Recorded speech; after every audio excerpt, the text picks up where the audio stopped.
Kita buka informasi pertama, saudara. Tim gabungan Polda Aceh dan Polres Aceh Timur berhasil menangkap 2 dari 3 orang anggota kelompok kriminal bersenjata atau KKB di Dusun Serebok Tengoh, Kecamatan Perlak Timur, Aceh Timur.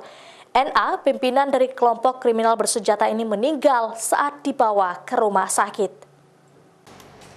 Polisi menangkap 2 orang anggota kelompok kriminal bersenjata pada Rabu malam kemarin sekitar pukul 20 waktu Indonesia Barat di Dusun Serebok, Kecamatan Perlak Timur, Aceh Timur. 2 dari 3 tersangka yang ditangkap diantaranya NA, pimpinan kelompok kriminal bersenjata ini meninggal dalam perjalanan ke rumah sakit akibat tertembak di dada sebelah kiri. NA merupakan DPO Polres Lok Sumawe karena melarikan diri dari lapas Lok Sumawe. Sedangkan rekannya M kini diamankan oleh pihak keamanan, sedangkan S berhasil melarikan diri pada saat terjadinya kontak tembak. Penangkapan anggota kelompok kriminal ini berawal dari informasi masyarakat tentang keberadaan mereka di sebuah rumah warga di Dusun Serebok Tengoh, Desa Krut Lintang, Perlak Timur, Aceh Timur. Dalam upaya penangkapan tersebut terjadi perlawanan dari kelompok bersenjata sehingga terjadi kontak tembak selama 45 menit. Dalam kontak tembak tersebut, pimpinan mereka, NA, meninggal dalam perjalanan ke rumah sakit. Sampai sekarang, tim juga masih melakukan progres pengembangan.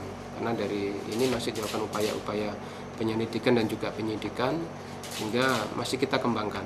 Kemungkinan adanya kemungkinan nanti mereka ini kan gerombolan, jadi kemungkinan masih mempunyai teman-temannya. Sementara itu, barang bukti yang berhasil diamankan tim gabungan dari Polda Aceh dan Aceh Timur tersebut antara lain 3 pucuk senjata api laras panjang, yaitu 2 pucuk AK-57 dan 1 pucuk AK-47.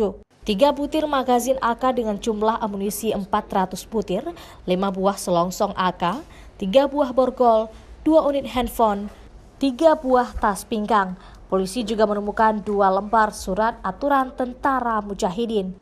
Kini tim gabungan Polda Aceh dan Polres Aceh Timur sedang mengembangkan penyidikan kasus tersebut dan mencari anggota KKB lainnya yang berhasil melarikan diri. Mustajab, Kompas TV, Banda Aceh.